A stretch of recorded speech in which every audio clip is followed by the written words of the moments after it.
so much, everyone, for staying with us. Let's get you to perhaps the biggest stories grabbing the headlines today in the country as we speak. And that is the fact that the organized labor, the Trade Union Congress and the Nigerian Labour Congress, after what they call an extraordinary executive meeting today in Abuja, have decided to embark on a nationwide total strike from the 14th of November 2023. That is next week, Tuesday.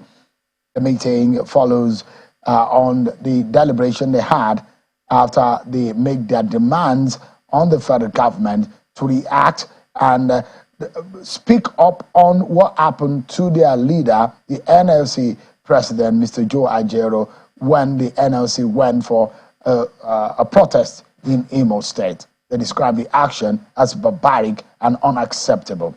The two labor union organizations today, after their meeting, said they will ensure a total shutdown of activities and withdraw their officers from engaging in any services across the country.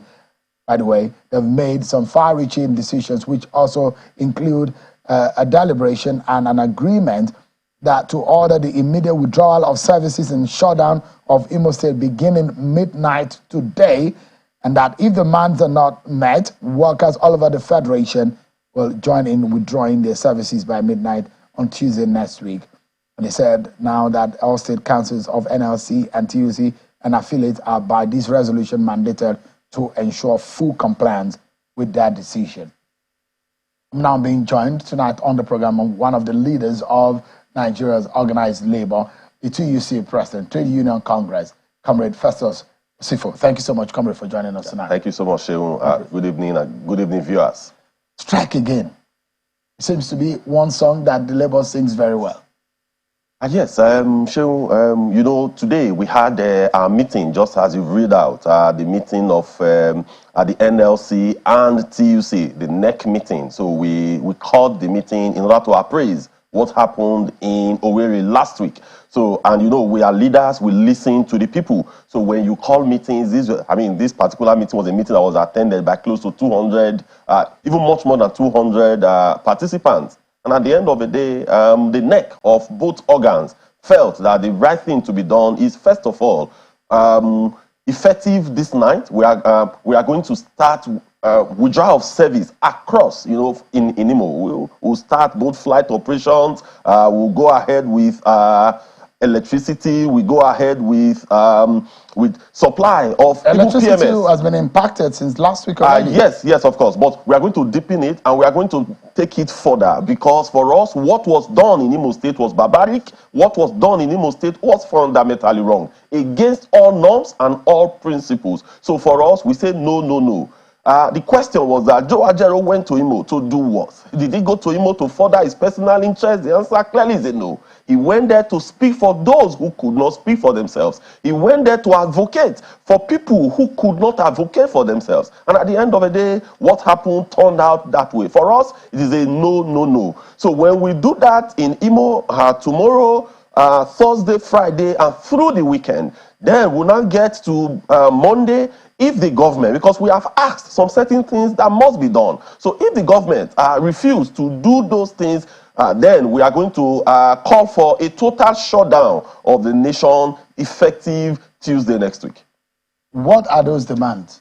Yes, it's been, you know, last week we had a meeting. So the NAC of both organs had some deliberations, the leadership, and we looked at it. That first of all, those that brutalized Joe Ajaero was led by the commissioner of police. Then, but the person who was in the field that was doing this was the area commander. So that area commander must be sacked. And at the end of the day, he must be prosecuted. Then all the police officers that perpetrated that act, they must be prosecuted. Then all the talks that were also involved, because the police, they knew the talks. They came with the talks. They all came together. So both the talks and the police, they must be arrested. All of this must be prosecuted at the labor house in Imo. Yes, correct. Okay, so correct. Does the labor have evidence, at least, to back up the claims? Yes, there are, you know, the person that, thank God, the person that was brutalized is alive today. So Joe Ajaero is alive today. In fact, if you ask some of the journalists that were there, the TVC reporter was there, I think Ara's reporter was there, the television, or rather the camera of these TV reporters, they confiscated them. In fact, that of TVC, I think they even broke their camera in order for them to destroy evidence. So people were there. We have a lot of people that were there that witnessed this. In fact, we interviewed some of them today in our next meeting. They told us expressly what happened to Joe Ajaero and how it happened in order to corroborate what Joe Ajaero has said at all. So for us, it's completely unacceptable. Part of what Mr. Ajaero was heard saying is that he was actually beaten when he was taken into custody. Is that the case?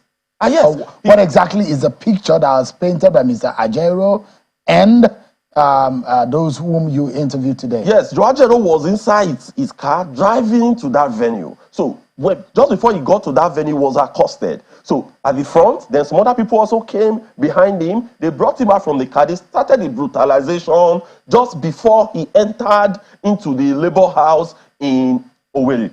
Then they brutalized him. Police now took him away. They took him into custody and they continued the brutalization in their own custody. So for us, it's clearly unacceptable. I hope that Mr. Ajaero is okay now.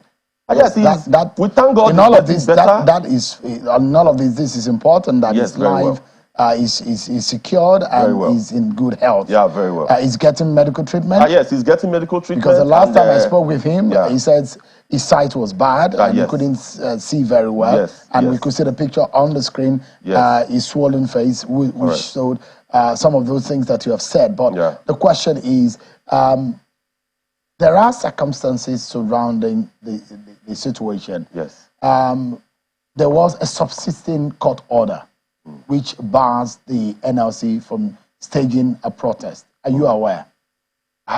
So when you have interim court order, it doesn't last more than 2 weeks.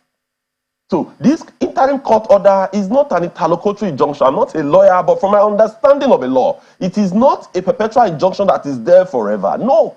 This order came more than 1 month ago, so it's already expired. So it's an expired order. So for us, we have our lawyers, we spoke to our lawyers, and they told us that this particular order has expired. Are you aware that shortly after this incident, there was a renewal? The court renewed its position on the order restraining the NLC from carrying out any protest? When you have an order, when you have a valid order must be served, right? It must be served. When you serve an order, there is a documentation of receipt. So we were not aware of any of this. It was later we now learned that the government was banditing or brandishing an order here and there. But there was no order served on us. The only one that was served earlier on has expired. I mean, of course, no one in his right thinking will see another human being being brutalized or being harassed or assaulted in this manner and will be happy. When you say you're going on a nationwide strike over a situation that happened in Imo, is that fair? Yes. So for us, the point is this. Who is, if you look at the structure, if it was just those talks that Hope Uzodimma bandit around that did this, it would have been a bit different. But this is an institution of state. So the police, it's reporting to the president. The president is the commander-in-chief of the armed forces. So the Inspector General of Police reports to the president. So we need to do this in order to call the president to act. Because the things we have demanded, Hope Uzodimma cannot do them because he's an accomplice already. So all we are saying is that these are the things we want the government to do. So once the government does that, then there is no need for embarking on strike because these people, they are currently roaming the streets of Owerri and it is not acceptable. You can't have someone who is advocating for the Nigerian workers being brutalized the way he was brutalized, and those people that brutalized him, we have their names, we know them. The government also know these particular people, and at the end of the day, they are going scot-free. Let's listen to the side of Governor Hope Uzodimma. It does look like he also has his own explanation when they met with the president at the presidential villa, the candidates of the APC, Governor Uzodimma, was responding to what happened. He says there was clear partisanship on the part of Mr. Joe Ajaero. Take a listen to Governor Uzodimma. There's an attempt to mix up partisan politics or an attempt to blackmail my government. But I can tell you that my people are already aware. That was why the Nigerian Labour Congress, Imo State chapter, addressed a world press conference that what their national leadership is saying is not correct and that they are not going to do any strike or protest. And in the process, they decided to dissolve them, to put in a caretaker. Of course, I'm the chief security officer and I have a responsibility to intervene. What has happened is this ugly coincidence that the national chair and president of Nigerian Labour Congress is from Imo State and has not been able to demarcate the difference between being a national leader of an organization and then an interested party in local politics. That is a response of Senator Hope Uzodimma, Governor of Imo State. Let me allow you to react to what he said. Yes, that is far from the truth, Shehu. The problem in Imo State actually started in 2020. Immediately Hope Uzodimma came to the saddle. In 2021, Joe Ajaero, comrade, was not the president of NLC. In 2021, the XY president of NLC, as mandated by the neck of NLC and TUC, they set up a body to go and intervene what was happening in Imo. Do you know who headed that intervention? Is the current governor of Kebbi State, who was then the president of Nigeria Union of Teachers. So he led comrades there. There was also the deputy president then of TUC, the secretary general of TUC, secretary general of NLC. They all went to Imo in 2021 in an attempt to resolve this issue. So this issue predated the administration of Joe Ajaero.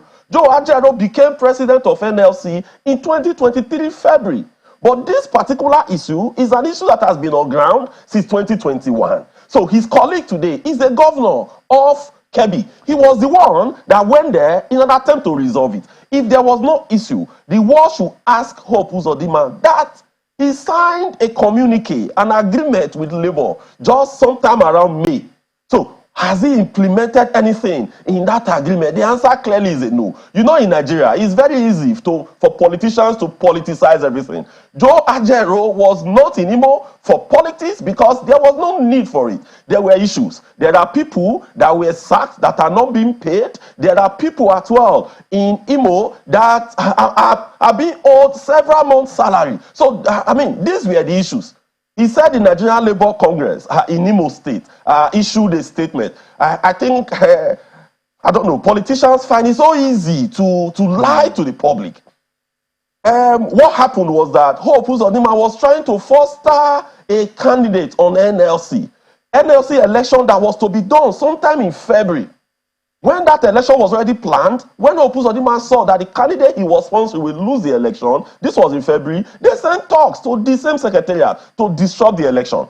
When it was disrupted, what happened was that NLC now set up a caretaker committee. And I could tell you that, the caretaker committee chairman was in our meeting today. He was in our meeting today. So the people he's talking about, we clearly don't know them. So let me ask you, Mr. Joe Ajaero is from Imo State. Correct. Mr. Joe Ajaero is the NLC president. Correct. And the NLC is an affiliate of the Labour Party. Yes, the Labour movement founded Labour Party, correct. So in that sense, the Labour Party and NLC worked together in the last 2023 election. Correct. In this sense, elections are coming about a week and there is planned protest in Imo last week. Don't you think that may be suspect?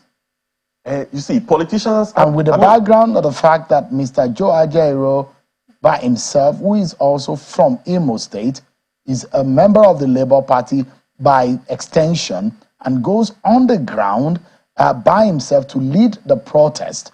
And the feelers that there are bottled anger over the months between Mr. Joe Ajaero-led NLC and the Imo State government, which culminated into the umpers that we saw that now boomerang into the attack and assault on Mr. Joe Ajaero.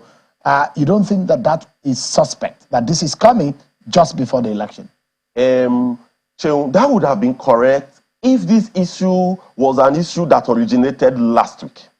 If this issue was just the issue, was an issue that came up for the first time last week, or even 1 month ago, or even 2 months ago. But this particular issue we are talking about is something that has started since 2020, 2021. But the case is that does it not make Mr. Joe Ajaero an interested party in the matter?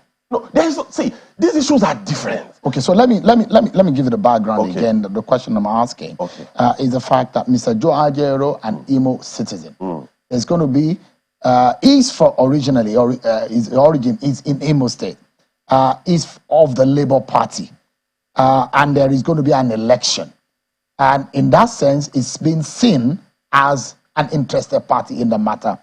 Could it be possible that this particular protest and action could have been done after the election? You see the issue of, for example, the issue of the Naira redesign that happened. Let me just draw an analogy. So that particular issue, labor movement, we were at the saddle and at the vanguard trying to resolve that problem even in the wake of the elections. So, this particular subject, if you check the agreement that was signed by the Imo State governor, he himself, the SGF, signed the agreement on behalf of the Imo State government. So when you are mandated by your organ to act clearly NLC, TUC, we are not sitting in the executive of Labour Party. Yeah, the fact that we funded Labour Party, they have their different organs. Totally. Have you ever seen Joe Ajaero or myself going to the campaign trail to campaign for any candidate? But the question is, because he's an interested party, based on the fact of the matter, could it be possible that he did not by himself go on the ground physically to lead this protest? He's the president of the Congress. But he's the president of the Congress.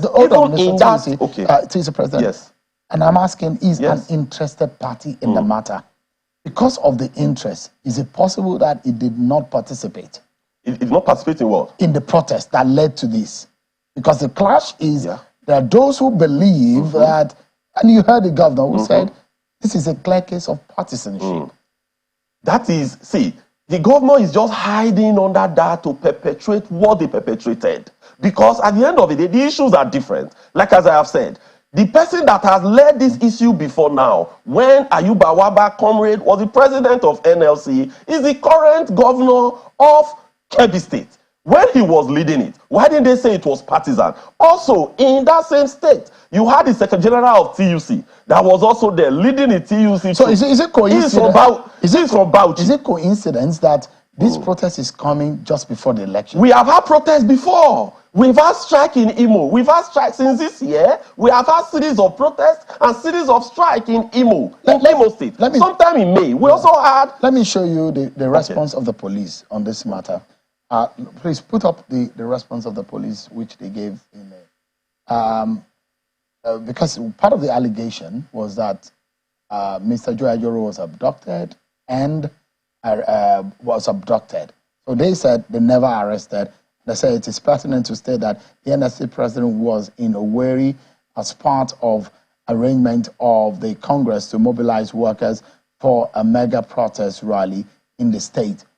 They went further to say in the course of their planning, it was reported that suggestions arose for the lockdown of some essential facilities, particularly the airport, which led to some workers and other individuals resisting the picketing process, leading to scuffles and heated arguments and an eventual attack on the person of the president by a mob. They went further in that statement to say when they saw that all of these things, upon receiving the report, the Imo Police Command swiftly deployed police operatives to the scene, and where the officer in charge exercised his operational discretion by taking the NSC president into protective custody at the state command headquarters to ensure the protection of his life and that he was not lynched in the scuffle that followed. That was the response of the police at the time. These are lies from the pit of hell. You know, in Nigeria, people concoct things and put things together. This is fallacious and it is not true. Because we have people that were on ground, we have people that were there that clearly saw what happened.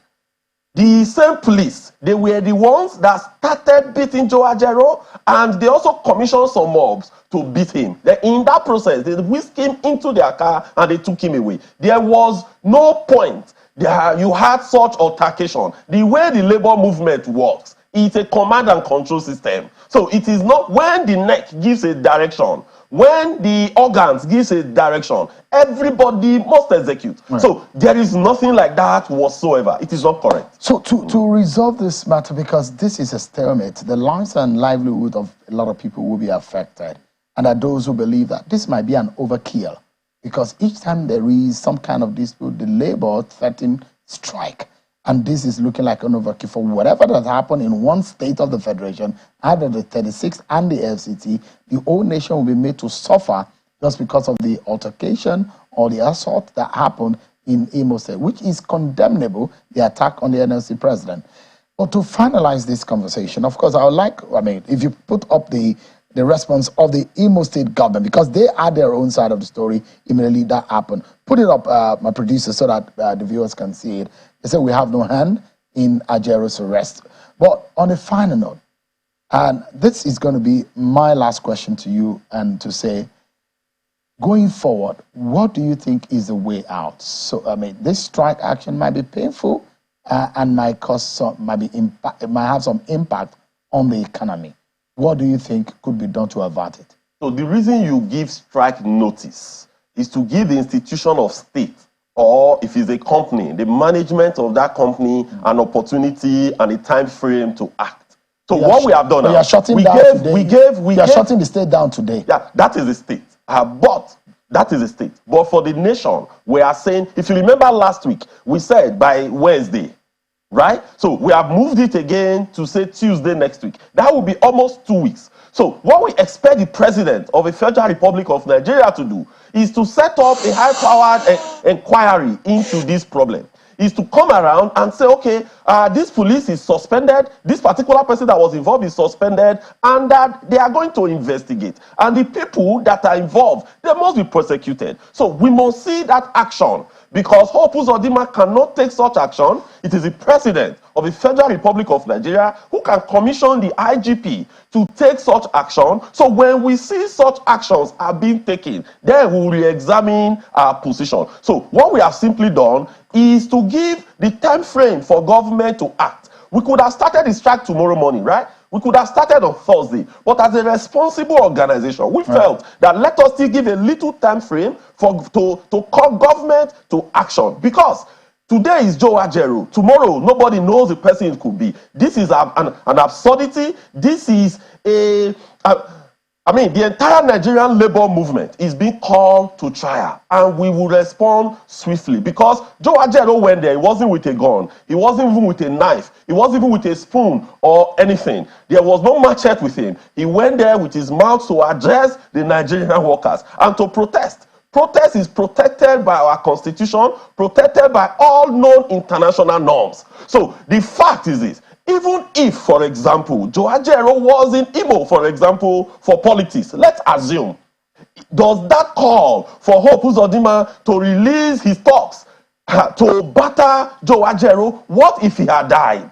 So for us, we are responding strongly to this because it is highly condemnable. And we strongly believe that the entire Nigerians should also support us on this, because Joe Ajaero has been a vanguard and a voice for the Nigerian masses, and will continuously be that. So our voice cannot be pushed aside just because of the fact that we have a governor in Imo who doesn't like the face of Joe Ajaero. And I will tell you, this is not partisan. There is nothing partisan about this. For us in labor movement, it is about the people, it is about the workers, and we will continuously defend them no matter whose horse is gone. All right.